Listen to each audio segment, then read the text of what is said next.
wabarakatuh. Di sini saya akan menjelaskan tentang sistem reproduksi pada wanita. Nah, sebelumnya itu, apa sih sistem reproduksi pada wanita? Sistem reproduksi pada wanita adalah sistem biologis yang terdiri dari organ dan jaringan yang digunakan untuk reproduksi atau berkembang biak pada perempuan. Organ reproduksi pada wanita dibagi dua, yaitu genitalia eksternal dan genitalia internal. Nah, yang pertama yang akan kita bahas tentang genitalia eksternal. Genitalia eksternal merupakan organ atau alat kelamin yang tampak dari luar. Nah, di sini ada contohnya. Yang pertama itu ada labia mayor. Labia mayor berfungsi melindungi organ reproduksi bagian luar. Labia mayor juga dapat disebut dengan bibir besar. Labia mayor memiliki kelenjar minyak dan keringat. Labia mayor memiliki kelenjar minyak dan keringat saat masa pubertas. Labia mayor ditutupi rambut. Selanjutnya ada labia minor. Ini. Labia minor terletak di dalam labia mayor. Selanjutnya ada kelenjar Bartholin. Kelenjar Bartholin, kelenjar ini terletak di samping lubang vagina dan menghasilkan sekresi cairan lendir. Selanjutnya ada klitoris.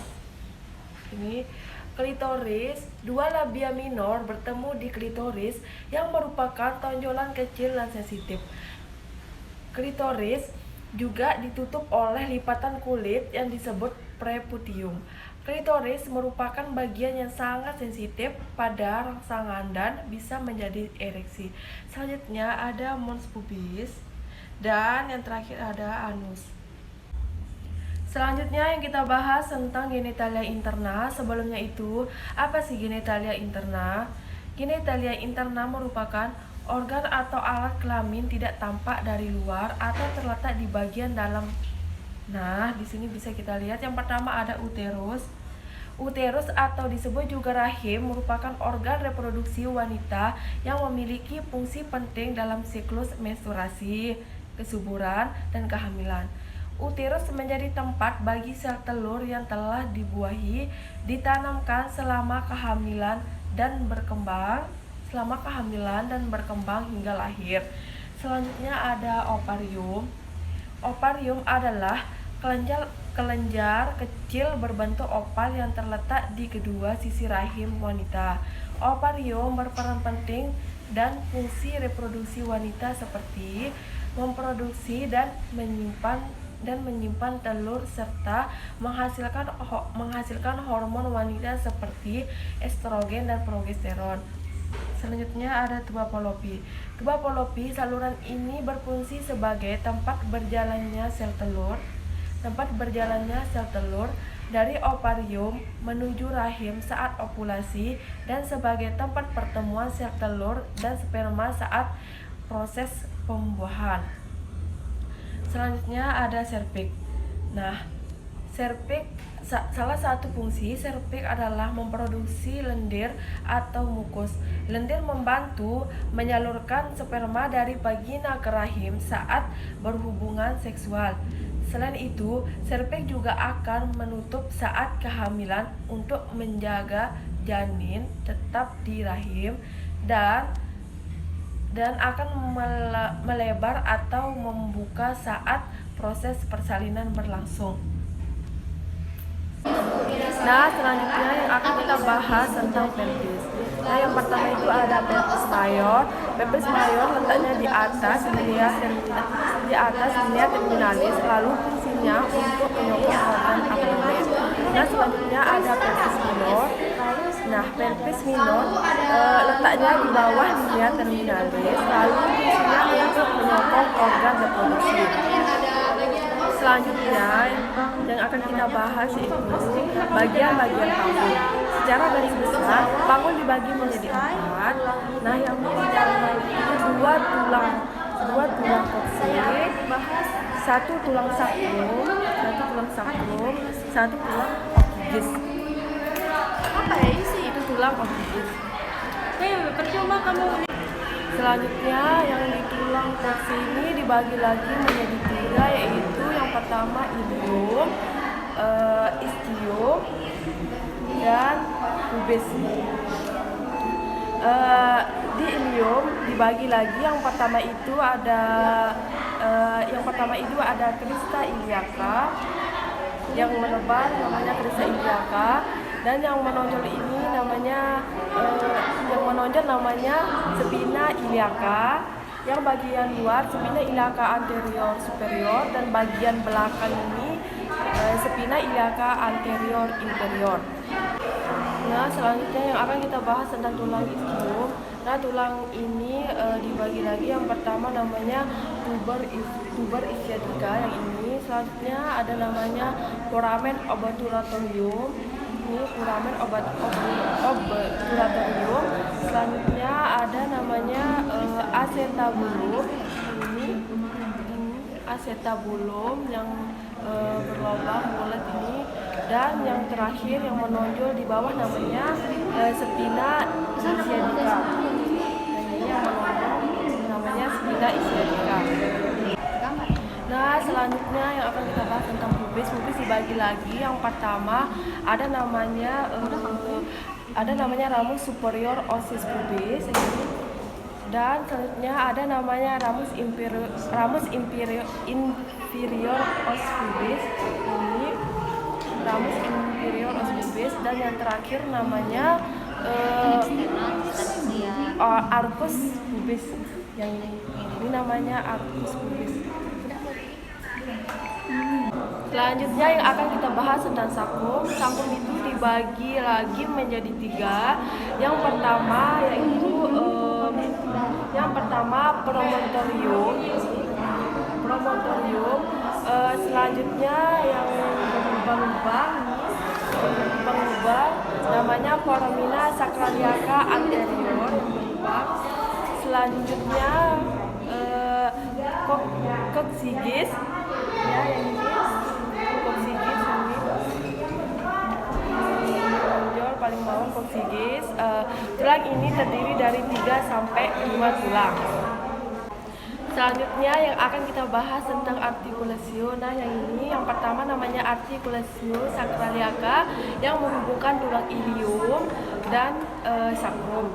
Selanjutnya ada articulatio dan selanjutnya ada namanya articulatio sacrococcygeus yang menghubungkan tulang sacrum dengan tulang coccygeus. Selanjutnya yang terakhir ada articulatio symphysis pubis.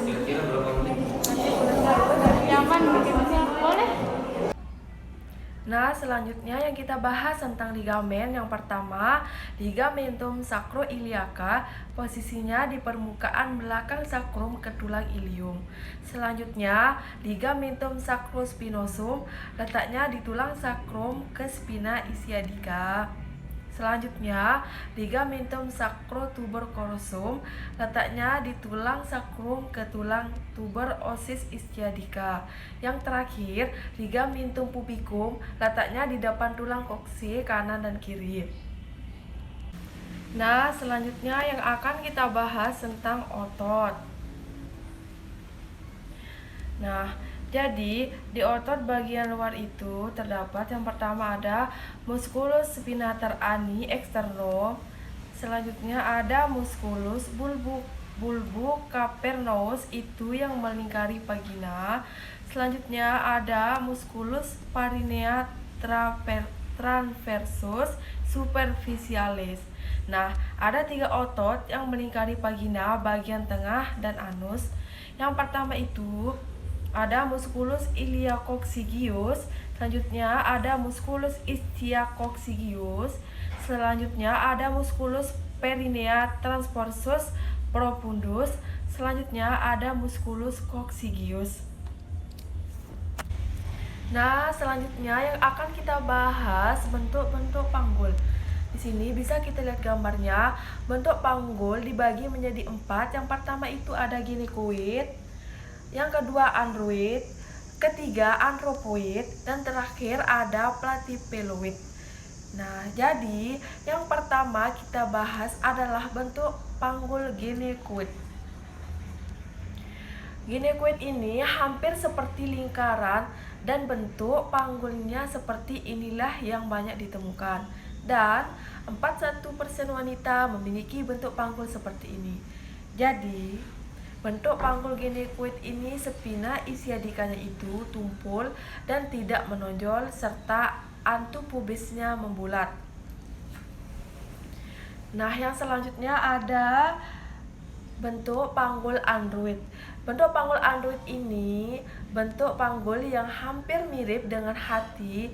Sakrumnya itu cenderung datar dan sedikit melengkung serta spina isiadikanya lebih menonjol.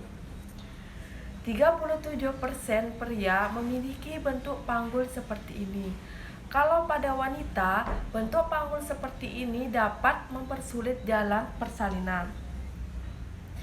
Nah, yang selanjutnya bentuk panggul antropoid. Bentuk panggul antropoid ini hampir mirip dengan segitiga, lalu diameter transversalnya terbesarnya itu berada di bagian posterior di dekat sakrum dan spina isiadikanya tidak menonjol. Bentuk panggul seperti ini lebih banyak ditemukan pada laki-laki. Jika pada wanita, bentuk panggul seperti ini biasanya ditemukan pada wanita yang memiliki tubuh tinggi besar dan lingkar yang panjang. Nah, yang terakhir kita bahas bentuk panggul platypoloid. Bentuk panggul platypoloid, bentuk panggul seperti ini hampir sama, berbentuk oval, lalu diameter transversalnya lebih besar daripada diameter anterior posteriornya. Terus bentuk sakrum cenderung mendatar. Nah, bentuk panggul seperti ini jarang ditemukan di wanita maupun pria. Nah, selanjutnya yang akan kita bahas tentang pemeriksaan panggul luar. Apa sih tujuan pemeriksaan panggul luar? Nah, jadi tujuannya itu untuk menilai keadaan dan bentuk panggul, apakah ada kelainan atau keadaan yang dapat menghambat jalannya persalinan. Jadi, pemeriksaan panggul luar dibagi 4. Yang pertama, distansia spinarum. Yang kedua, distansia klistarum. Yang ketiga, konjugata eksterna. Yang keempat, pemeriksaan lingkar panggul. Yang pertama yang akan kita bahas tentang distansia spinarum.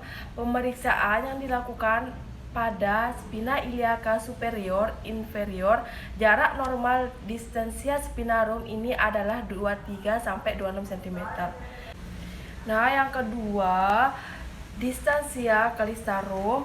Pemeriksaan di bagian krista iliaca dextra dan sinistra. Jarak normal dari distansia klistarum 26 sampai 29 cm. Nah, selanjutnya yang akan kita bahas tentang pemeriksaan konjugata eksterna. Nah, pemeriksaan konjugata eksterna, pemeriksaan dari ujung simfisis pubis dan ujung processus spinosus ruas tulang lumbal kelima. Nah, jarak normal konjugata eksterna 18 sampai 20 cm. Selanjutnya ada pemeriksaan lingkar panggul ini. Lingkar panggul dari atas simfisis pubis ke pertengahan spina iliaca anterior superior dan terhetor mayor sepihak dari keseluruhan panggul. Nah, normal dari lingkar panggul adalah 80 sampai 90 cm.